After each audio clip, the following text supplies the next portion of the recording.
What's love got to do with it? Got to do with it? Who needs a heart when a heart can be broken? Shout out to Tina Turner. This is a birthday coach, Jeremy Ryan, saying you were born for more. More love, happiness, success. I want to help you do just that through the secrets of astrology. And this is Mars in the 7th house, part of a series called Help Me, My Natal Chart Sucks. I got Mars in the 7th.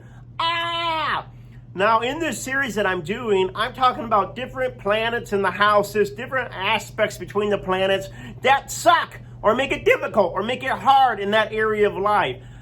Just a little warning so I don't hear a blah, blah, blah, blah.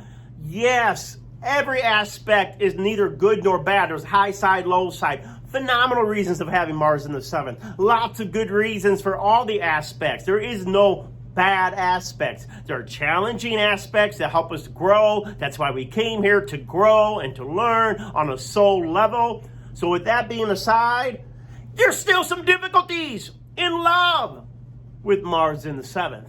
And so let's just talk about that. Let's talk about that. Who needs a heart when a heart can be broken?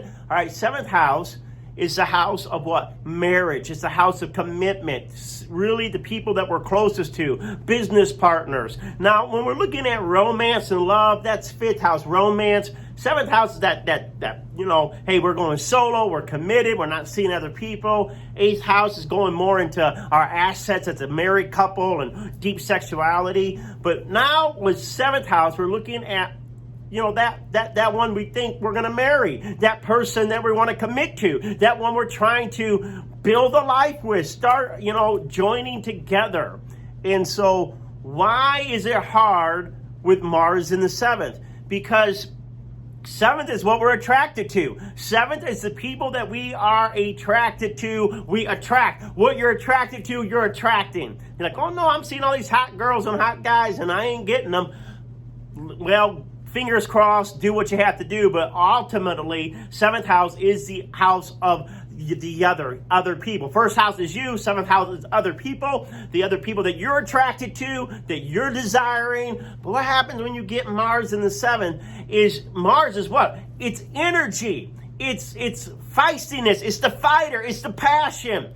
So subconsciously, you're attracted to people that have high energy or very passionate or very, wanting to go after something. So they could have a very nice physique because Mars is military. They could be athletic. They could be strong. They can have all these great characteristics, right? They could be business people, going after business, going after money, because 7th house is also partnership in business. So they could be very business-minded, passionate people that want to make, want to have success. So you can be attracted to successful people that are trying to really get ahead in life. But this is the Natal Chart Sucks series. What's so bad about Mars in the 7th?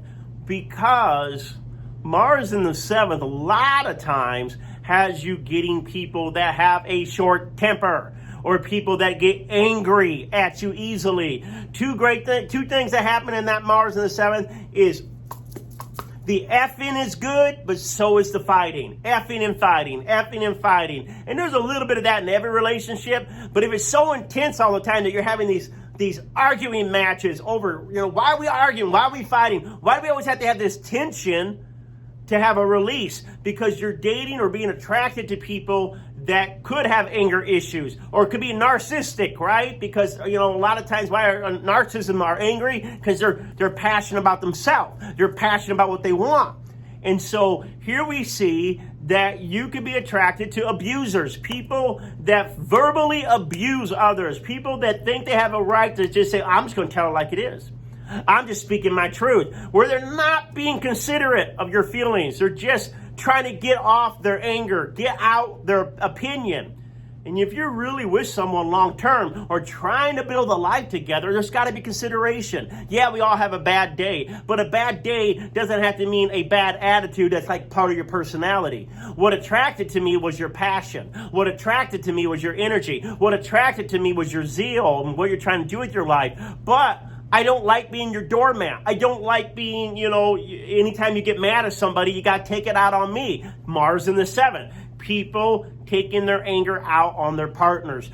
Dating angry people. Now, like I said, that's not everyone. Maybe they're a passionate person. Maybe they're in the military, or they're athletic, or a business person, or their sex is great. Maybe that's all good. But this is why it's hard with Mars. A lot of times Mars in the 7th, right? I wouldn't even suggest you get married until after 36.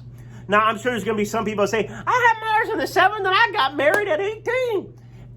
More power to you. You got to look at the whole natal chart. But I bet you money that more people with Mars in the 7th end up either with multiple divorces, 2 or 3 divorces, before 36, because Mars in the 7th says you got to earn your own power. You got to be strong yourself. You got to go after life yourself and not allow other people to take your power, not allow other people to walk over you, not allow people that you're loving to dump on you. And a lot of times that takes time to learn that kind of self-love, that self-respect, that self-esteem, to stand up for yourself.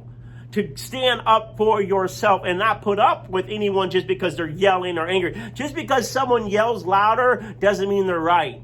A lot of times Mars in the 7th, if you got Mars in the 7th in your natal, you're falling in love for bullies, intimidators, people that think that when they get angry, if they shout the loudest, that means they're right. And so if you have Mars in the 7th, that means a lot of times you're cowering down, backing down. Just say, you know what, I don't want to get in a fight. I don't want to hear their mouth. You know what, just let them vent. But you're not learning your own power when you're doing that. You're not learning your own to stand up for yourself when you're allowing other people to bully you. That's why Mars in the 7th sucks. Is because sometimes you're getting people that are emotionally immature, that are using their emotional outbursts to manipulate, to control, or to just get off, whatever energy is battling up in them. And then later on, they're like, oh, I'm sorry. Or, no. You're not a punching bag for other people's emotional venting or whatever. Now I'm just dragging on. But hey, if you got Mars in the 7th, comment below. If you got Mars in the 7th and you're watching this and you're single and you're under 36, don't get married. Don't get married. Wait till after 36. People can say, oh, you can't listen. Don't do it. Don't do it. Wait until after 36. Now, some of you, I'm going to be like, man, look at you, man. You're a perfect example of Mars and stuff. Look at that anger coming out. No, I just do this astrology for hundreds and hundreds, if not thousands of people. And I've seen enough people with Mars in the 7th. Man, just the heartache ain't worth it until you learn your own power, your own self-esteem, go after your own goals with such a passion that other people's passions aren't dominating you, controlling you, or bringing you down. And you're learning also how to stand up for yourself. So you're attracting someone that is passionate like you, but not a bully. Oh, namaste.